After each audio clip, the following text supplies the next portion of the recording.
एकादशी के दिन जब आप जल शंकर को चढ़ाने तो रोज ही जाते, जब एकादशी का दिन रहे और शंकर जी के मंदिर में आप जल समर्पित करें तो 3 बार मुख से स्वधा स्वधा स्वधा या स्वधा स्तोत्र का पाठ, जिसमें 12 श्लोक 2-4 हैं। पैसा तो आ रहा है और घर में टिक नहीं रहा, डॉक्टर में, पुलिस में, एक्सीडेंट आदि में, कहीं गलत जगह पर व्यसन में अगर पैसा जा रहा है, जुए में, मांसाहार, मदिरा पान, या कहीं आया पैसा आने में कमी नहीं, आ रहा है पर टिक नहीं रहा, रुक नहीं रहा, कोई मांगने आ गया, दे दिया, फिर वहां से अपने पास नहीं आ रहा, अपन कह रहे हैं भैया हमारा पैसा लौटा दो, नहीं आ रहा। तो महाराज शिव महापुराण की कथा कहती है एकादशी के दिन गंगा के जल में मात्र 7 बेलपत्री डालकर जो नंदीश्वर भगवान अर्थात जो शंकर जी के शिवलिंग के सामने नंदी होता है, उस नंदी के चरण पर गंगा का जल चढ़ाकर बेलपत्री शिव पर समर्पित कर देता है, उसके घर में रुपया रुकना चालू हो जाता है, फिर वो गलत जगह पर नहीं जाता, गलत स्थान पर वो धन जाएगा ही नहीं। एकादशी कौन है, कहां से प्रगटी है? माया? नहीं, एकादशी है कौन, क्यों इसकी इतनी प्रधानता है, क्यों इसकी पुण्यता है, ऐसा क्या है एकादशी में जो इसकी पुण्यता मानी जाए? कौन है ये जो भगवान नारायण तक एकादशी का व्रत करते हैं? सुभद्रा जी को भगवान जगन्नाथ ने, जगदीश ने एकादशी का व्रत कराया था। बद्रीनारायण भगवान को माता लक्ष्मी ने एकादशी का व्रत कराया था। क्यों?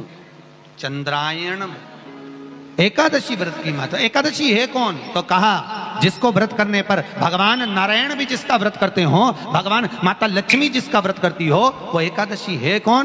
तो शास्त्र वर्णन करता है महाराज, स्कंद पुराण का सुंदर चातुर्मास्य खंड के अंतर्गत वर्णन आया है महाराज। एक बार भगवान विष्णु आनंद में विराजमान थे, पद्मावती और माता लक्ष्मी दोनों उनके पास में विराजी हुई थी, दोनों बैठी हुई। भगवान लक्ष्मी और पद्मावती दोनों बैठी, एक सिर के पास, एक चरण के पास। कुछ समय बाद वहीं पर ब्रह्मदेव का आगमन हुआ और ब्रह्मा जी आगमन पाकर भगवान नारायण पद्मावती से लगकर उठे और उठकर लक्ष्मी की ओर झुके। झुकने पर इन तीनों के समागम से भगवान नारायण के हृदय चित्त से एक कन्या प्रकट हो गई। उस कन्या का नाम एका था। क्या नाम था? एका। अब 10 उसके गुण इतने प्रबल थे, वो 10 गुण उसके बड़े प्रबल थे कि वो एका जिसको निहारती थी उसको संपदावान बना देती थी, जिसको देख लेती थी उसके जीवन में वो आनंद की अनुभूतियां करा देती थी। एका जिस मार्ग से जाती थी उस मार्ग के द्वार खोल देती थी। एका का पुण्य इतना पुण्य प्रखर। पद्मावती और लक्ष्मी ने कहा महाराज ये बेटी आपके द्वारा निर्मित हुई है, इसका कन्यादान करना चाहिए। हमारे यहाँ हिंदू धर्म में रीति है, जिस दिन कन्यादान करा जाता है उस दिन व्रत रखा जाता है। अब आजकल रखते कि नहीं रखते हो मालूम नहीं, और कन्यादान करते समय व्रत रखा जाता है। व्रत रखना, एका का कन्यादान करना है। भगवान बोले कन्यादान करें, किसको दें? एका किसको दी जाए? एका प्रदान किसको करी जाए? पुण्यता किसको दी जाए?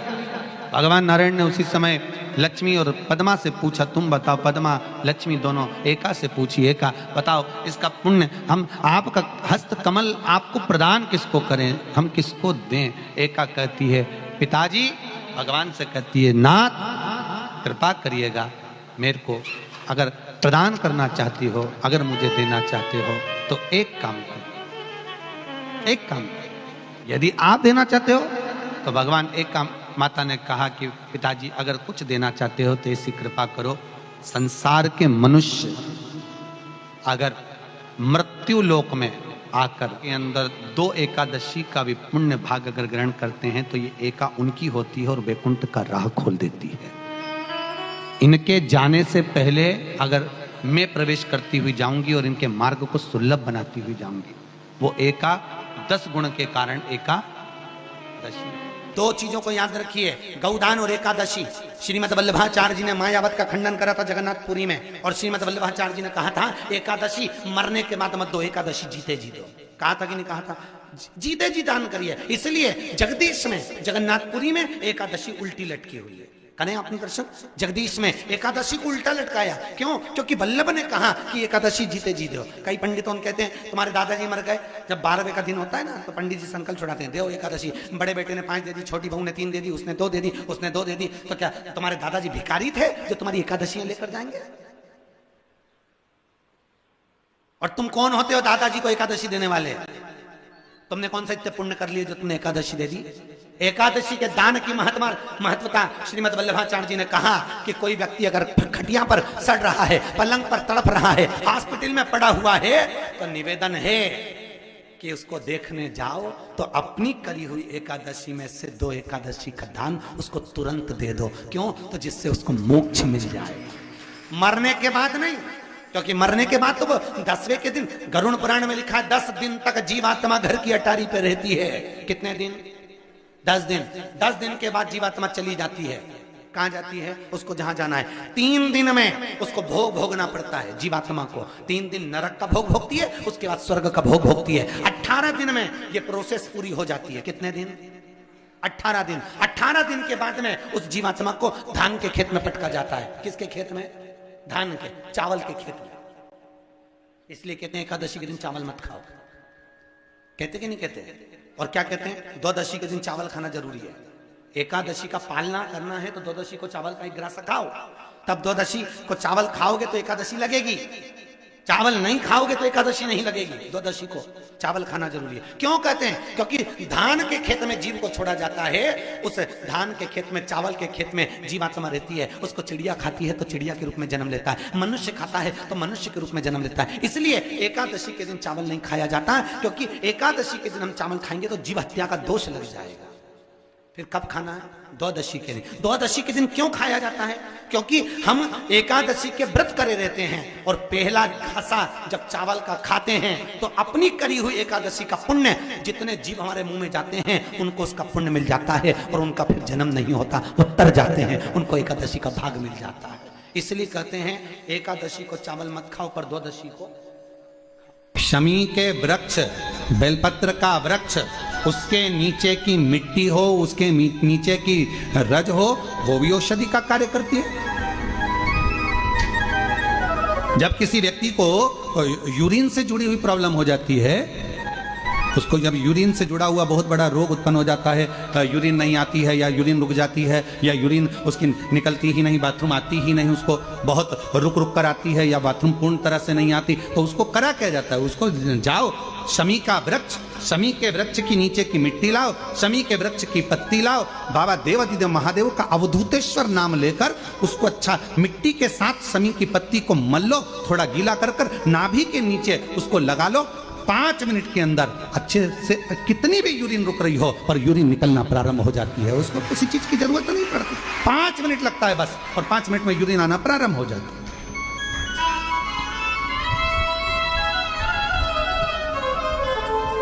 उस शमी का वृक्ष, वो शमी का पौधा, वो शमी का वृक्ष कोई साधारण नहीं होता।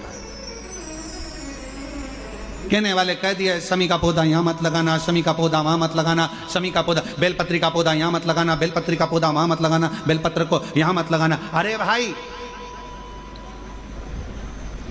शमी का पौधा अगर तुम्हारे घर के अंदर है, शमी का छोटा सा पौधा यदि तुम्हारे घर के आंगन में है, शमी का छोटा सा पौधा या बेलपत्र का छोटा सा पौधा तुम्हारे यहाँ है, तुम्हारा घर का वास्तु दोष कितना भी बेकार हो, शमी का पौधा और बेलपत्र का पौधा सारे वास्तु को अच्छा कर देता है। एक शमी का पौधा, एक बेलपत्र का पौधा हमें सुख प्रदान कर देता है। एक पौधा।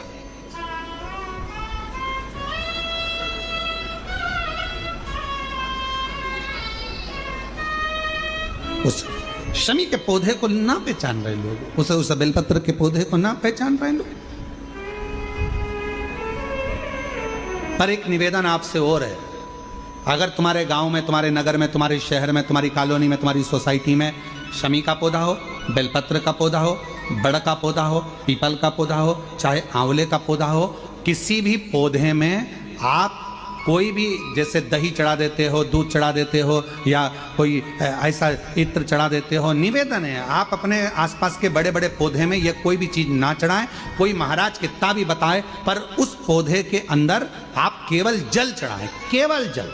आप उसमें ना दूध चढ़ाएं ना दही चढ़ाएं। क्यों? क्योंकि पौधे में जब दही जाता है तो दही जाने के कारण, इत्र जाने के कारण, तेल जाने के कारण, कोई सामग्री जाने के कारण वो बड़े से बड़ा पौधा सूखने लगता है। हमारा करवत निवेदन है आपसे, उस पौधे में जब भी बेलपत्र का पूजन करने जाओ, ना दूध चढ़ाना ना दही चढ़ाना, केवल जल चढ़ाना। आप बड़ के पेड़ की पूजन करने जाओ, केवल जल चढ़ाइए। आप आंवले की पूजन करने जाओ, केवल जल चढ़ाइए। आप शमी के पेड़ की पूजन करने जाओ, केवल जल चढ़ाइए। जल के सिवाय उसके नीचे ना दूध चढ़ाइए ना दही चढ़ाइए, ना उसमें इत्र चढ़ाइए, ना तेल चढ़ाइए, ना कोई सामग्री चढ़ाइए। उसके नीचे केवल जल चढ़ाओ। क्यों? क्योंकि शमी ने स्वयं मंदार से कहा है, हे मंदार, शमी ने मंदार से कहा है, हे मंदार, जब कोई एक जल का पात्र लेकर हम पंच वृक्ष के नीचे आते हैं, जल का भरा हुआ पात्र लेकर आते हैं और जल समर्पित करते हैं, जब वो खाली पात्र हमारे वृक्ष के नीचे से जाता है तो वो खाली नहीं रहता, हम उसे लक्ष्मी से परिपूर्ण कर कर भेज देते हैं। ये शमी कहता है।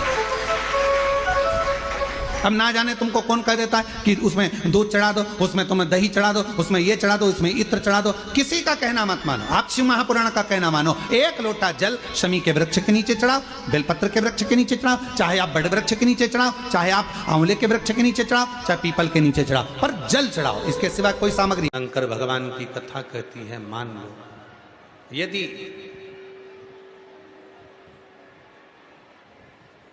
जिंदगी में अगर कोई तकलीफ बहुत बड़ी आकर खड़ी हो गई है, जिसका कोई हल ही नहीं निकल रहा,